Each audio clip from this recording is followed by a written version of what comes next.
guys, for today's videos pala ay anniversary ng aming church dito sa amin, kaya naisipan namin maligo at mag-celebrate. Bago nga ni pala ang tanan, ipapakita ko ani sa inyo amang pagbiyahe amo nga ni gali kami na kadamol sobra gayud kasadya namon da kay kadamo-damo gayon na namon nag-urupod. Ngayon na mga kids kay isad man namon na makaupod sa church, kaya yan na ipapakita ko ani sa inyo kung paano mag-worship kay Lord. Tayo po ay sumayaw para kay Lord. Yeah.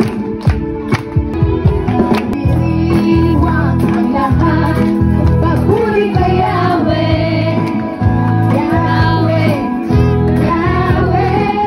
Lumalapit sa bawat araw. Purihan sila ng mga hari, tapat kailanman, hindi magbabago.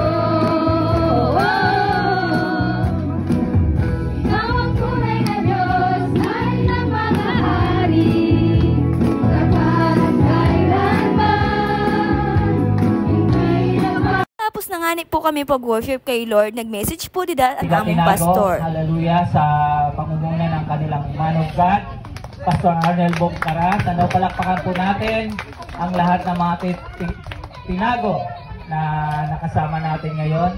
At tapos na po dapat message si pastor, syempre nag-worship naman kay Lord kami. Wala po kami kasawaan sa pag-worship kay Lord.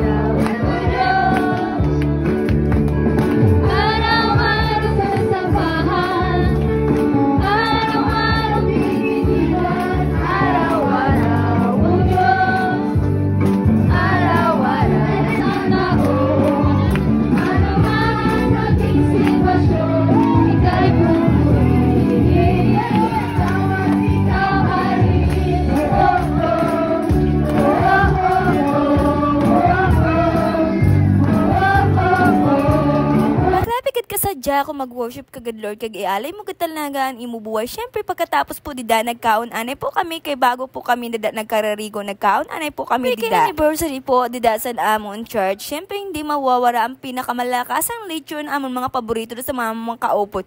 Kag hindi mawawara ang mga sabata dida na hasta sa gurang kay nagkaraon na sini na ice cream. Tapos na po kami sa pagkakaon-kaon naglibot-libot naman nga ni kami din na super kaganda kag ka-relax gad sina na beach resort dito sa may Cortes Beach Resort didi lang banda sa may sadya nga ni da sa mga kabataan, kag syempre kami na mga nanay, grabe man ang kasadya dida, kay grabe kit kalinaw dida sa dagat, kay grabe ka din na makarelax kag makali san emo mga stress sa buhay mo. Gali dagat anog didi sa beach resort sang Cortes, og mga ni po sila didi sa mga swimming pool, nagaganda man kag barato lang didi ang bayad na.